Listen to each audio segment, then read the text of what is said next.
So using a 5G or using the remote connection, we can actually provide a good quality of education for the entire nation. For example, let's say we have a super teacher. Let's just say a super teacher, a teacher that explains everything in a very modest way. So we have that teacher, and we want him to teach all the nations, all my regions and cities, right? You can actually use this technology. We have two digital boards here. This is a digital board, and this is a digital screen. So let's say another scenario. We have a lockdown for COVID, right? Let's say we have another scenario like that, which can force students to stay at home. And some students can come, like you, and some students stay at the remote area, right? They can actually tune in to their smart devices, either it is a phone or a tablet, and they can actually see what I write here. I can write whatever I want here. And also here, whatever I want, I can change colors, right?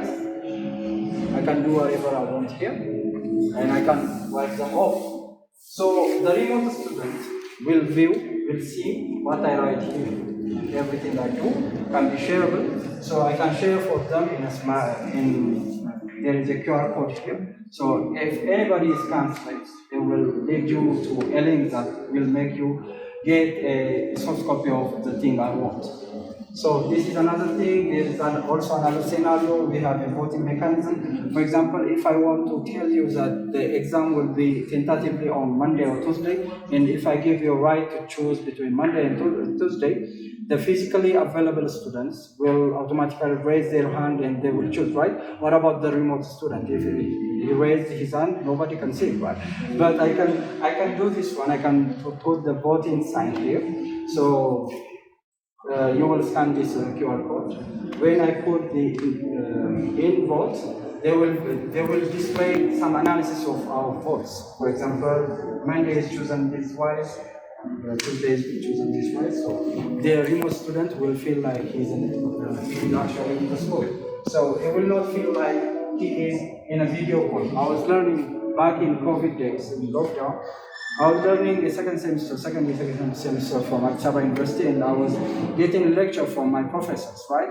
But when the professor explained something, I was feeling that I was in a video call, not in education. So I will be distracted easily. I have no intentions of giving him a full attention, because it will look like just somebody sitting there. Hello, will say. That's it. I will put on mute the speaker. I'll mute the speaker and do whatever I want, something like that. But this is an interactive one. For example, let me use this one.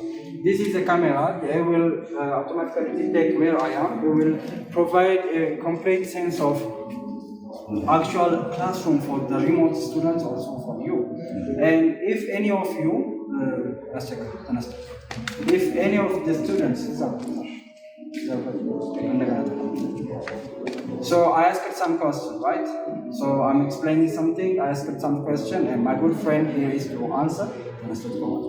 So when he stands, automatically will zoom on him. So it will automatically detect who is moving. This came in handy when we are in example.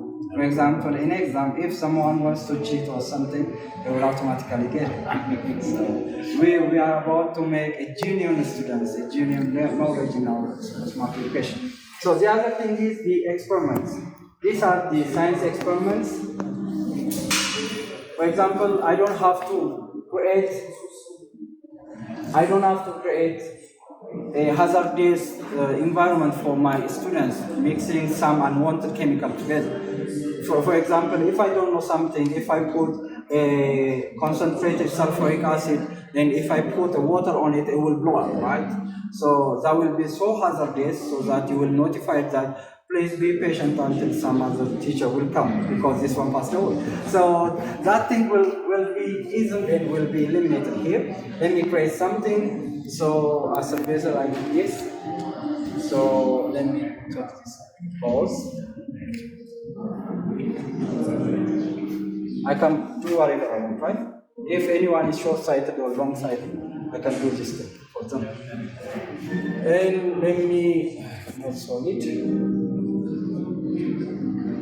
let me put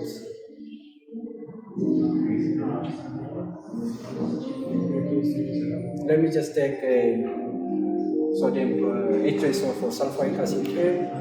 Let me put hydrochloric acid. So let's just see. I don't know what will happen. I'm not good in chemistry, but let me just see.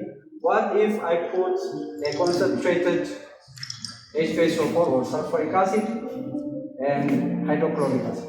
This is diluted. It will create some bubbles, right? Okay. What if I weaken?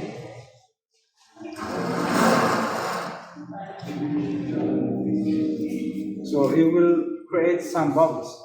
So while creating a bubble, what if I put on something? Okay, same thing. So let me just try to examine what kind of gas is leaking right here.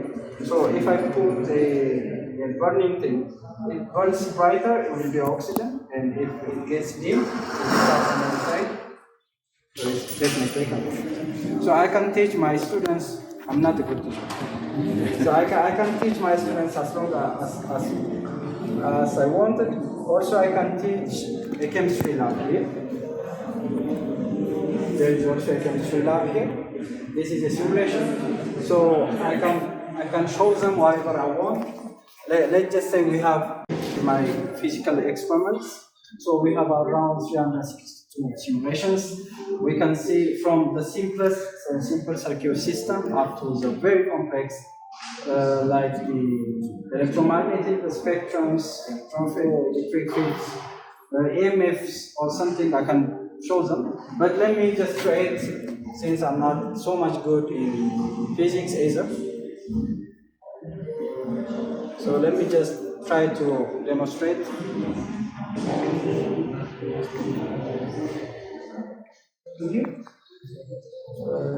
Let me do this one. Consider this is a electric wire. Alright, so if I turn on the switch, the light should come on, right? So it's white. I'm doing good. So I can also measure the amount of volts that is actually passing in the current, right? So I can put a voltmeter here. So let's see, it should not exceed 3 volts. So it's 3 volts is normal. So what if this line is going off? The line is not, the circuit is not complete and the bulb is off. So I can teach my students like this.